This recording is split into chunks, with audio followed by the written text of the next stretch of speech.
তিতলি পাখিটির কাছে গিয়ে তার উপর থেকে ডালটা তুলে সরিয়ে দেয়, আর সাথে সাথে সেই পাখিটি মুনিপরীর আসল রূপে ফিরে আসে। পরী রাজ্যে পরী স্কুলের দিদিমণি নীলপরী ছাত্রীদের আলাদা আলাদা বিষয়ে পরীক্ষা নেওয়ার জন্য তাদের কাজ বুঝিয়ে বলতে থাকেন।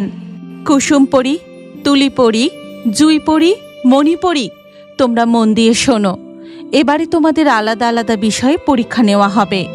মণিপরী, তোমার পরীক্ষার বিষয় হলো পৃথিবী রাজ্যের পাখিদের জীবনযাত্রা।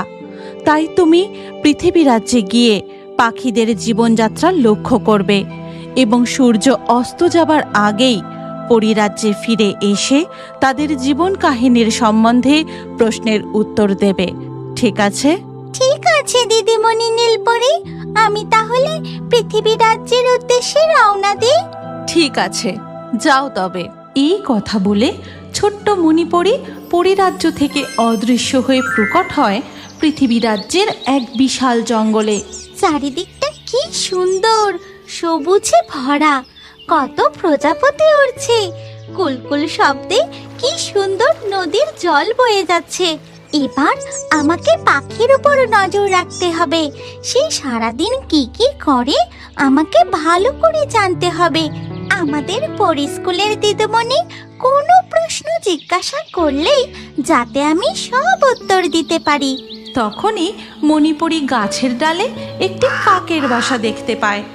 যাই, আমি উড়ে ওদের বাসার কাছে গিয়ে ভালো করে দেখি ওরা কি করছে। এই কথা বলে মণিপরী উড়ে কাকের বাসার কাছে যায়, আর মা কাক মণিপরীকে দেখে খুব ভয় পেয়ে যায়। কাকটা এত চিৎকার করছে কেন? আমি তো শুধু ওদের দেখবো বলে কাছে এলাম। এরপর মা কাক ভয় পেয়ে তার বাসায় ছানাদের রক্ষা করার জন্য মণিপরীর কাছে গিয়ে তাকে ঠোকর মারতে থাকে। ওরে বাবারে, কি জোর ঠোকর মারলো! এই পাখিটা মনে হয় আমাকে একদম পছন্দ করেনি। আমি এর কাছ থেকে পালাই বাবা।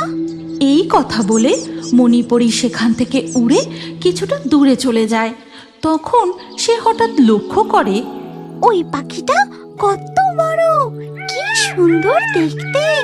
ওর পালকগুলো কত রং বেরঙের। আমি এবার ওই পাখিটার কাছে গিয়ে দেখি। মণিপরী উড়তে উড়তে ময়ূরটির কাছে গিয়ে দাঁড়ায়, আর ময়ূর মানুষের মতো অমন অদ্ভুত ডানাওয়ালা জীবটিকে দেখে খুব ভয় পেয়ে যায়।